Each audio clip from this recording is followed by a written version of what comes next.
আসসালামু আলাইকুম রহমতুল্লাহ।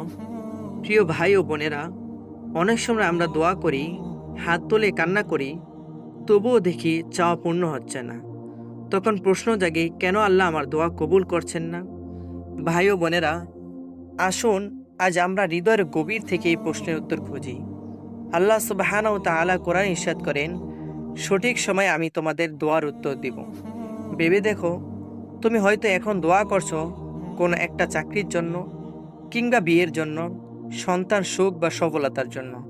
কিন্তু আল্লাহ জানেন, যদি তিনি এখনই তোমাকে চাওয়া দিয়ে দেন, হয়তো তা তোমার জন্য বিপদ ডেকে আনবে।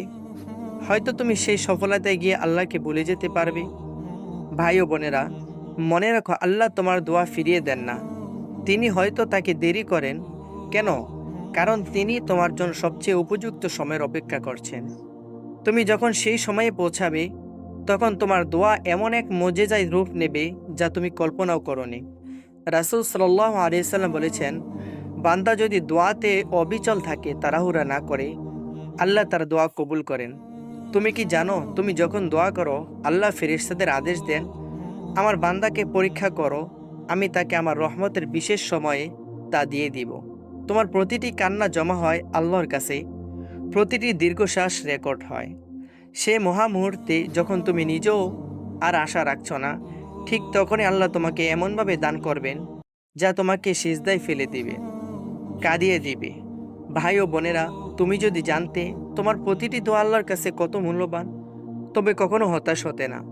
তুমি যদি দেখতে তোমার প্রত্যাখ্যাত দোয়াগুলোর বদলে কত সুন্দর ভবিষ্যৎ অপেক্ষা করছে, তবে তুমি আজ রাতেও সিজদায় কাঁদতে কাঁদতে বলতে, ইয়া আল্লাহ, তুমি যেমন ভালো বুঝো তেমন করে আমার সাথে করো।